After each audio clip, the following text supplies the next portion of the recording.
Hey there, I'm John. And I'm Josh. We're talking about college football 2020, week 14, formerly known as championship weekend, the conference championship. Yeah. Not this week. We're pushing those back a good bit.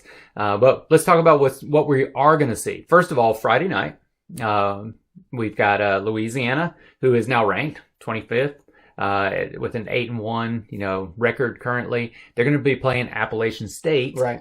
And they're 7-2, but, even those two losses, they're a good team. They are a really good team. One is to Coastal Carolina. I actually don't know who the other loss is to for App State.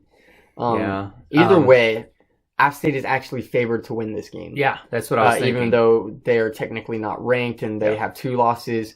And I'm probably going to side with App State over Louisiana Lafayette. I think App State is more used to being at this higher tier football than Louisiana Lafayette is. So as just far as like confidence goes, it's just easier to lean towards someone who's actually been there before. Yeah. Yeah, so App State wins this one in my mind. Mountain West. So Boise State's going to be playing this powerful team of UNLV. Yeah, 0-5 UNLV. Only worth mentioning because Boise missed their game last week. Yeah. So it's just always interesting to see how a team bounces back after not being able to play when they thought they were going to. Plus, a lot of the missing pieces of Boise, like the defensive linemen and stuff, are still going to be out. So you're going to see a lot of players playing in positions that you don't necessarily usually see. So, shouldn't make a difference. Against UNLV, nope. But still notable. At least something to look at. Yeah. Then let's talk about the SEC. Got a couple games there. Number 5, Texas A&M is going to be going against Auburn. I think this game will be closer than people are going to anticipate. I think Texas A&M, the fact that they struggled against LSU, who I'm pretty sure Auburn destroyed. LSU? Yeah, LSU, exactly. I just. Yeah. Auburn really, really needs to win. For Gus Malzahn to keep his job, right? I'm assuming so. I just don't understand how we're not already hearing about him potentially being fired with the absolute bummer of a season, with the absolute bummer of a quarterback. I mean, and a bummer of an Iron Bowl. Yeah, just a bummer of an Iron Bowl. Yeah. They just can't win big games. They can't compete against the top of the SEC. So this is the top of the SEC, Texas A&M. Yeah. They haven't lost any game besides Alabama. This could be a huge win for Auburn. I do think A&M wins in the end. I just think it'll be closer. I think they will too. Yeah, And then we have another makeup game. This one's. It's anticipated only because of a revenge factor. It's just another revenge tour for Alabama. The two losses, one week after another. Bama's going to head down to Death Valley, play LSU. Mm-hmm. I mean, there's just absolutely no way. To be ugly. Yeah, it has to. It'll be uglier than the Auburn game, which was so ugly. Yeah. How is LSU going to score in Alabama? Yeah, I'm not even sure why they even bothered. I mean, maybe because of revenge. Maybe. Who knows? Yeah, I know Saban was not happy about the fact that it was canceled in the first place. Right. But which he should be. Yeah, he won't be back coaching, right? Yeah, at least not likely. Likely he will. He will. Interesting. Yes, that's what they're talking about right now. Okay. So Big Ten, we've got number 12 Indiana. It's going to be at number 16 Wisconsin. Wisconsin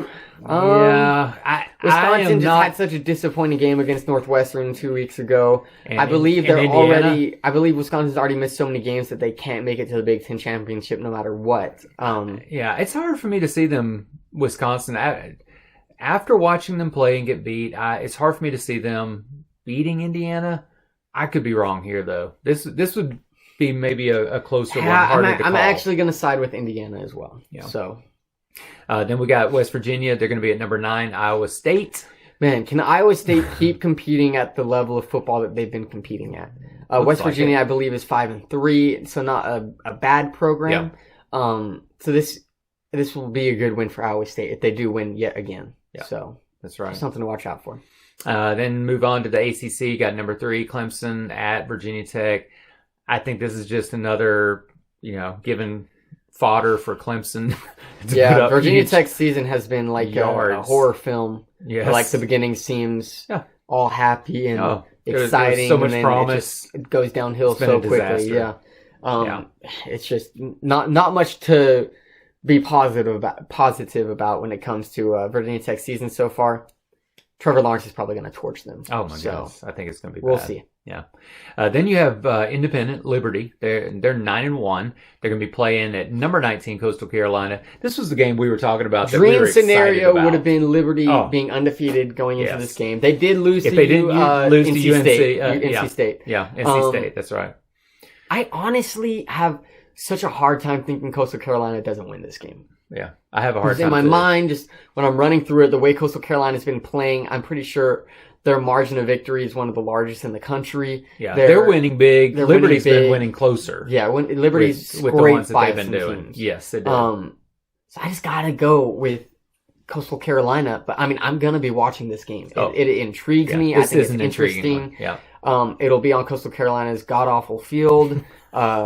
Just the wannabe blue turf that they created. Whatever color that is. But I'm still going with Coastal Carolina, and I still hope they win this one. Okay. Let's talk about your upsets. Yes, so I'm totally serious about both of these. Totally serious. So Big 12, I really think this can happen. I believe TCU already pulled off one upset this season. It might have been Iowa State. I could correct me if I'm wrong. Who knows? Well, I know they upset somebody. And they're going now against number 15 Oklahoma State, whose season I'm going to say was a pretty disappointing one for them. I know they're still 15th, but I think they had higher aspirations. People were talking playoff picture for them. People were talking Big 12 champions they were for in them. for Big 12, and now they're not. So, yeah. I'm going to go with TCU. I think Gary Patterson, he knows how to win big games, and he knows how to pull off upsets. I know TCU's season so far hasn't been exactly what they wanted it to be, but I still think they can win this one. Okay. Mhm. Next one. So I'm going to go. You don't even need to do this one, do you? So I'm going to go with number 4, Ohio State at Michigan State. Okay. Michigan State upset Northwestern last week. Yep. Defensively, they seem like a pretty good program. Mm-hmm. I just really keep feeling like there has to be one big upset somewhere along the way here in the top 4. This week, I just don't see Alabama losing to LSU and Notre Dame's not losing. Clemson sure ain't losing. No. So it's Ohio State's next up in my mind. Okay. Justin Fields, I think he's going to have a tough game. I think he's going to throw 2 interceptions. And I think Michigan State wins. Okay. Yeah. You heard it right here. Mm-hmm. All right. Thanks for joining us for Week 14. Join us when we talk about the results. Go Broncos.